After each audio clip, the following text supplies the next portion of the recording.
Bonjour et bienvenue sur la chaîne YouTube de la SPA du 47. Aujourd'hui, nous allons découvrir l'ostéopathie animalière avec Alexiane Bernard.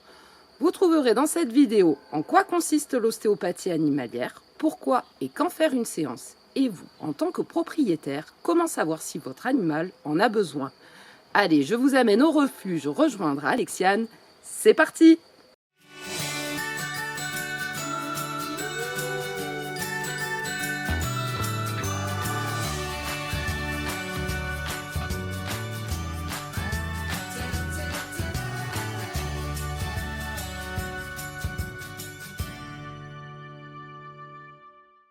Moi, je suis Bernard Alexiane, ostéopathe animalière dans le Lot-et-Garonne et pas à Gers.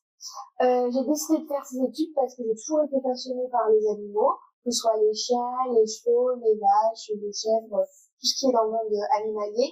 Et j'adore particulièrement leur complément, on va dire, du bien-être et tout ce qui va être dans le soin. Donc là, l'ostéopathie, mais aussi tout ce qui va être la médecine vétérinaire, etc. Ça m'a toujours vraiment passionnée.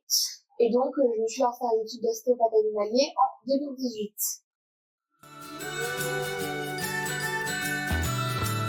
Alors du coup, l'ostéopathie animale, ça vient vraiment apporter du confort à l'animal sur des animaux qui ne présentent pas de pathologie. Sur certains qui en présentent, on vient du coup essayer d'améliorer le confort de vie de l'animal, essayer aussi de lui apporter dans certains cas des soins palliatifs sur des animaux vraiment où on sait que c'est la fin. On vient aussi du coup travailler sur l'équilibre corporel. Donc en fait, c'est des techniques relativement douces, manuelles, et qui viennent en complément des techniques du coup des soins apportés par les vétérinaires.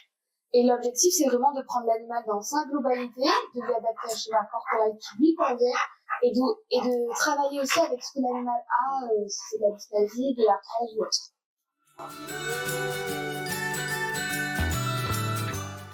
Du coup, de votre vétérinaire, savoir si dans certains cas, il faut en faire une toutes les 2 mois, 2 fois par an, etc. C'est assez important, surtout notamment lors du post-opératoire. C'est important de rééduquer l'animal derrière. Et pour après, tout ce qui va être aussi sur les vieux chiens d'accompagnement jusqu'à la fin de vie.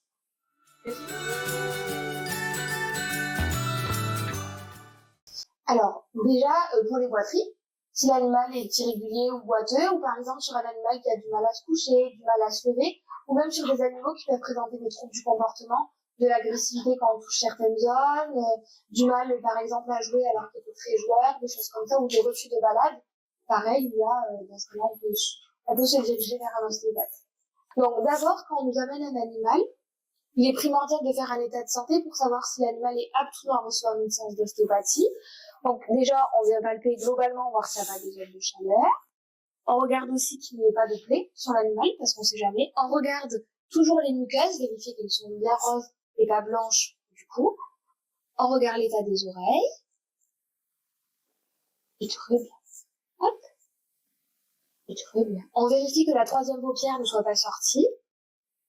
Et on peut même faire un temps de recapillarisation et vérifier l'état d'hydratation avec un pli de peau. Donc on peut le faire ici. Hop, et ça revient bien à la normale. Donc du coup, Géco est apte à la séance. Comme on l'a vu marcher pour venir ici, on ne va pas le refaire marcher. Mais lors de la dynamique, on va pu voir que du coup, il n'utilisait pas correctement ses hanches et qu'il avait quand même l'arrière-train assez fixe. Donc là, dans un premier temps, moi, je vais venir regarder au niveau de l'arrière-train s'il y a des zones qui manquent de mobilité.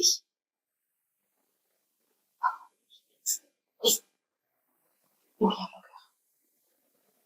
là, on vient juste effectuer des petits tests au niveau de l'axe et de la colonne.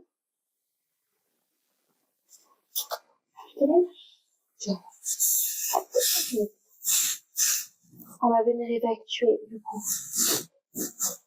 des étirements du membre. Voilà. C'est bien. Hop. Je vais venir faire l'autre côté. Voilà. Donc sur celui-ci, on sent que c'est un petit peu compliqué sur lui, par exemple. Donc on va pouvoir venir tester en spécifique au niveau de la hanche. Voilà. C'est bien. Hop. Donc du coup, effectivement, il a un manque de mobilité au niveau des hanches. Il faut savoir que du coup, ce chien-là, le motif principal est quand même qu'il a de l'arthrose au niveau des hanches. Donc il faut aussi s'attendre à un manque de mobilité de par la pathologie que le chien a. Voilà, c'est très bien. Donc une fois qu'on a centré la zone, donc on sait que cette hanche ne fonctionne pas bien, on va pouvoir venir du coup nommer la dysfonction. Donc pour ce faire, on va faire des tests très précis. Pour venir tester du coup les mouvements de l'articulation, donc flexion, extension, abduction, adduction et les rotations. C'est bien. Faut savoir que ces tests ne sont absolument pas douloureux pour les chiens.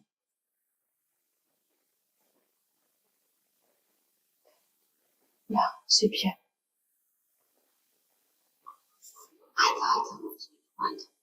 Voilà.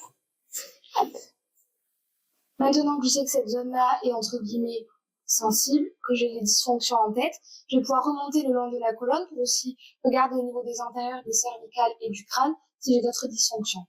Donc dans un premier temps, on se fait la liste de toutes les dysfonctions, on les associe, il y a des muscles contractés ou des nerfs qui sont un petit peu plus sensibles, et ensuite on viendra traiter le chien.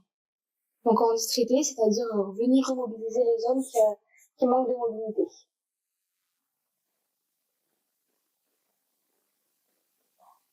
Voilà. C'est bien. T'inquiète, bouge pas. C'est bien. Voilà. C'est très bien. Et juste prendre la tête. Super, merci. Donc là, on vient tester les cervicales de part et d'autre. Et bien. Ensuite, on vient tester la nuque. Voilà. Si tu peux le retenir. Il est toujours important d'avoir quelqu'un à la tête du chien pour des raisons de sécurité.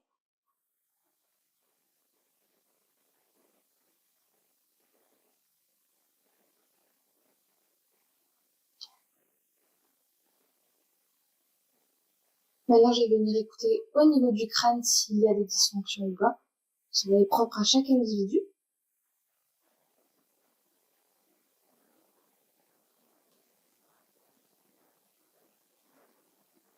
Et ensuite, je viens écouter au niveau viscéral, donc au niveau de tout ce qui va être les organes, savoir s'il y en a certains ou pas qui sont en dysfonction. Donc quand on dit qu'un organe est en dysfonction, c'est plus au niveau de ses attaches, il peut être tiré en cranial, en caudal, en dorsal, et cela peut gêner le chien sur certaines lésions. Ça va. Et bien.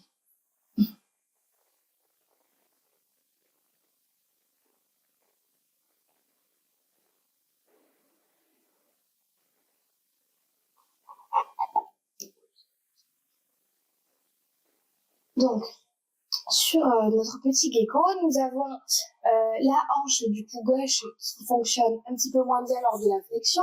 Nous avons également deux vertèbres lombaires qui sont du coup en rotation droite. Donc quand on dit qu'une vertèbre est en rotation, elle n'est pas sortie de son axe. C'est juste que via les ligaments et via les muscles, le processus épiteux, donc la petite pointe de la vertèbre, est tournée d'un côté ou de l'autre. Mais cela ne gêne en rien le passage de la moelle épinière. Nous avons donc deux vertèbres lombaires, une vertèbre thoracique et son épaule à droite qui a du mal à faire ce qu'on appelle nous l'embrasser, c'est-à-dire à venir chercher devant. Il a également une cervicale, du coup qui est en rotation droite aussi, et son schéma corporel s'explique quand on le voit marcher, il a une gêne du coup au niveau de la hanche gauche et il a adapté tout son corps pour faciliter le passage de cette hanche du coup qui a de l'arthrose. Donc c'est pour ça qu'il fonctionne comme ça. Nous, on va lui apporter du confort, on ne lui enlèvera pas l'arthrose, mais en revanche, ce qu'on va pouvoir faire, c'est lui apporter de la mobilité au niveau du dos, une bonne mobilité au niveau des épaules pour que du coup, il puisse faire un bon report de poids et que sa démarche soit plus souple et aérienne. J'ai bien, j'ai rien dit du tout. Vu que c'est un vieux chien, on ne va pas faire de structurel sur lui, parce qu'il a des risques de cale osseux, notamment tout ce qui va être bec de perroquet au niveau de la colonne. Donc on va plutôt faire des techniques douces, donc tout ce qui va être myotensif avec des étirements. J'ai rien. Alors le structurel, c'est tout ce qu'on appelle en vulgarisant le cracking. Donc c'est mettre en tension, là on va surtout en général sur la colonne deux vertèbres, on met en tension, on vient donner une petite impulsion, et donc du coup en général on entend des petits craques, qui est surtout une bulle d'air au niveau de la capsule articulaire. Donc là chez lui on vient plutôt faire du myotensif, donc étirer les muscles, tout ce qui va être les fessiers, à ce niveau-là du coup, les fémoro-caudaux, donc vraiment derrière, et après on va venir aussi étirer tout ce qui va être les psoas et le grand iliaque, hop, à ce niveau-là. qui sont des muscles qui permettent du coup l'avancée du membre lors du pas du chien. C'est rien, mon bébé, c'est rien. Voilà. C'est rien. C'est rien. Donc là, il est important lors des étirements de bien attendre le relâchement musculaire de l'animal. Et ensuite, vu qu'on veut quand même donner de la mobilité au niveau de la hanche, en particulier sur cette articulation-là, de venir faire un TOG, qui du coup, à la limite, si d'accord, on va pouvoir tourner le chien comme ça, on verra mieux, qui va viser à faire des circonductions avec l'articulation à des rythmes réguliers pour vraiment venir assouplir l'articulation. Je te mets de l'autre côté. Voilà, super. C'est bien, mon petit père. Voilà. C'est rien. C'est rien, c'est rien. C'est rien. Voilà.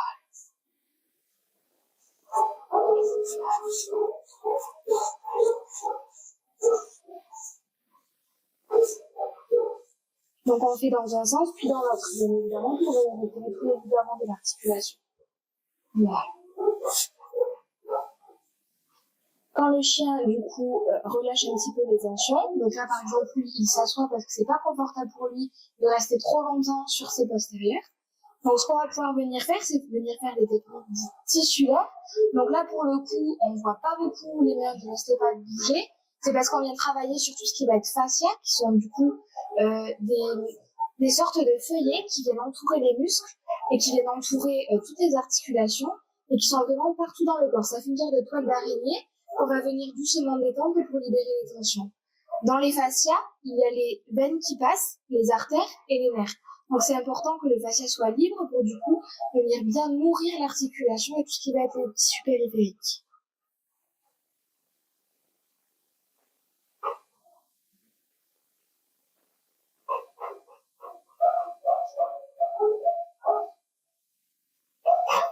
C'est rien, c'est rien, c'est rien.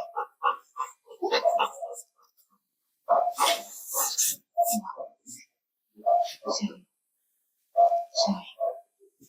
On fait des techniques tissulaires, ce ne sont pas des mouvements très visibles, mais pour autant, ça vient vraiment travailler en profondeur dans le corps, et ça va permettre à l'animal aussi de se détendre. Donc là, par exemple, des bâillements. Sur certains animaux beaucoup plus sensibles, on peut avoir des animaux qui se couchent, et vraiment des animaux très endormis, du coup, suite à la manipulation.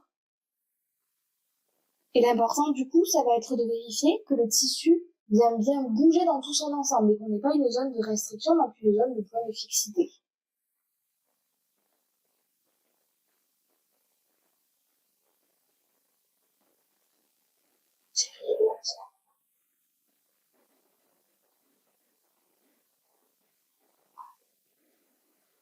Donc là, moi, j'ai commencé à décider par sa hanche tout simplement parce que d'une première part, c'était le motif de consultation, donc l'arthrose à la hanche, et d'autre part, l'objectif, c'est de le soulager quand même assez rapidement pour que derrière, il puisse prendre appui sur sa hanche pour me laisser le champ libre devant pour travailler. Donc là, je vais passer au niveau des épaules. Me donne la patte? C'est très bien. Donc pareil, là, je vais venir faire une technique de TOG puisque c'est une articulation dite sphéroïde. Donc le TOG vient vraiment bien s'adapter à cette articulation-là. Voilà. Et bien. Donc ça permet également de réinformer un petit peu le corps des mouvements articulaires. Très bien. On va faire un étirement un petit peu? Oui. Voilà. C'est très bien. Ça marche. Pendant la séance, il est vraiment important de parler à son animal et de prendre aussi en compte le teneur, puisque du coup, on fait vraiment une bulle à 3. En général, le teneur est le propriétaire. Donc, c'est vraiment important de prendre l'ensemble des personnes qui nous entourent et non pas de se concentrer que sur le chien, puisque la séance se fait vraiment à 3. Le propriétaire, le teneur dans ce cas-là, le chien et l'ostéopathe. Ah, c'est bien. C'est très bien. Voilà. Donc, au niveau de son dos, là, je vais aller venir voir au niveau des vertèbres si j'ai réussi à récupérer du mouvement via des muscles qui s'insèrent de la hanche à nos vertèbres chez lui qui étaient du coup en rotation. Donc, on va venir gentiment tester les vertèbres.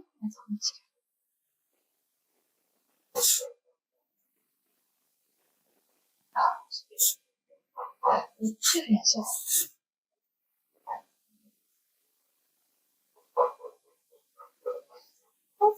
Voilà mon petit chat. Voilà.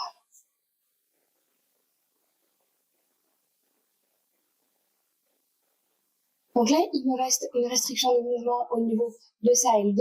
Donc ce que je vais venir faire, ça s'appelle une technique de recoil. On va venir faire une vibration au niveau de l'épineuse. Cette vibration-là va se propager au niveau des ligaments et va permettre donc de détendre les tensions. Et en général, la vertèbre se remet au point neutre, donc revient à sa position initiale. Donc pour ce faire, je demande au tonnerre de tenir le chien à deux mains, s'il te plaît. Merci. Hop. On va venir le caler. Hop. On fait une mise en tension. Et là, on met juste un petit à-coup qui permet de faire vibrer la vertèbre. C'est rien, ça fait pas mal, c'est rien. Notre petit ami gecko est un petit peu impatient. J'ai trop, ok. J'ai trop. Excusez-moi, je me trompe de prénom.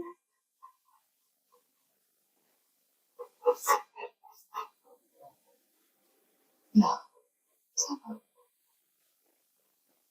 Donc là, ce que je vais venir faire, c'est que je vais venir masser le muscle du cou psoas, qui chez lui est un petit peu tendu. Donc on vient juste faire une circonduction au niveau du muscle. Venir rendre un petit peu tout ça tonique. Donc en fait, c'est pas un massage pour détendre, c'est vraiment un massage pour rendre tonique, réinformer la zone, réinformer le muscle, que du coup, il faut quand même un petit peu travailler. Et oui, du coup. Ouais.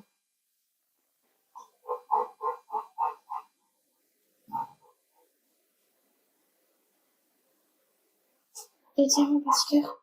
C'est bien. C'est rien. Donc là, pareil, on vient vérifier que notre vertèbre s'est bien remis au neutre. À chaque fois qu'on fait une manipulation, on doit vérifier que le segment manipulé est du coup retourné à la normale. Là, c'est bien. Donc là, il a également une thoracique que je vais repasser en recoil. Ça va. Ouais, tu le tiens à demi si c'est possible pour toi. Super, merci. Mise en tension. Hop, un petit coup. Le recoil peut se faire jusqu'à 3 fois puisque les vibrations... Voilà, ça c'est bon. Donc là, au niveau des vibrations, il en faut en général 3 pour venir détendre. Là, la dernière, vu qu'on avait bien travaillé la zone, en préparant au niveau musculaire, elle est passée plutôt facilement. Celle-ci, vu que j'ai pas préparé la zone, puisqu'elle n'en a pas besoin, puisqu'il n'y a pas de contracture musculaire, on va venir le faire en 3 fois. Voilà, c'est rien. Alors, en général, les chiens réagissent puisque ça les surprend. Ce n'est pas du tout douloureux comme manipulation. C'est vraiment qu'ils sont surpris du fait de la petite impulsion qu'on donne à la fin. Voilà, c'est bien. Je peux t'assurer. Voilà.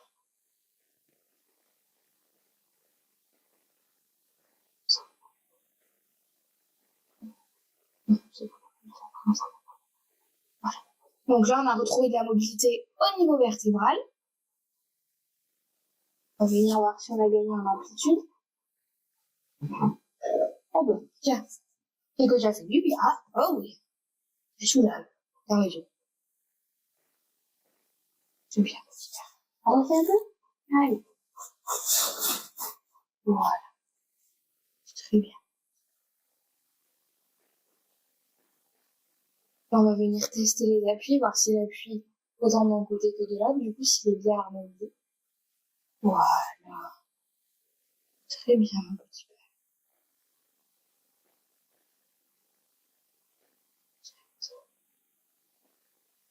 Voilà.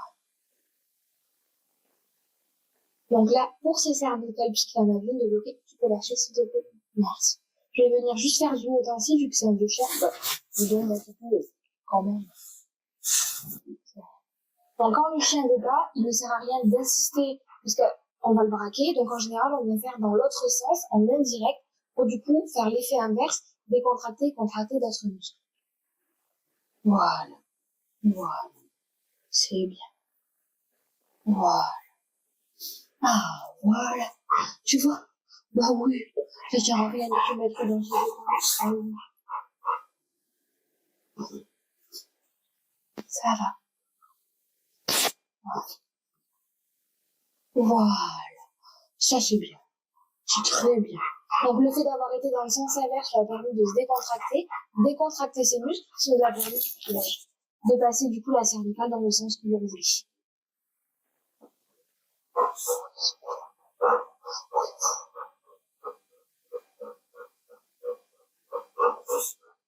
Donc, à la fin d'une séance, il est toujours important de réharmoniser le chien, c'est-à-dire vraiment mettre en connexion ce qu'on fait à l'avant de ce qu'on met à l'arrière pour pas que le chien ait des parties entre guillemets dissociées, c'est-à-dire qu'on débloque l'avant, on débloque l'arrière et qu'au milieu, ça reste un petit peu tendu. Donc, c'est vraiment important de réharmoniser le chien à la fin.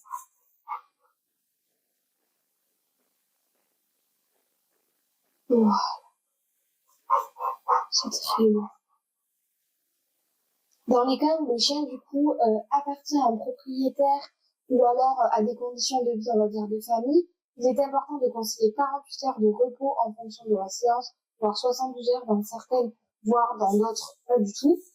Juste pour prévenir, on va dire, du fait que le corps est un petit peu plus sensible pendant 48 heures au niveau des techniques, donc pour éviter que le chien vienne à se blesser, vienne à faire des entorses, des contractures, des déchirures. Comme pour lui, il a de l'arthrose, il est important par contre qu'il garde une activité après la séance, petite, pas intense, mais régulière. Si vous pensez que votre animal a besoin d'une séance ostéopathie et que vous êtes dans le Lot-et-Garonne, n'hésitez pas à contacter Alexiane Bernard, le petit lien dans la description juste en dessous. N'hésitez pas à liker, partager, commenter cette vidéo si elle vous a plu et on se dit à très vite sur la chaîne du refuge de la SPA.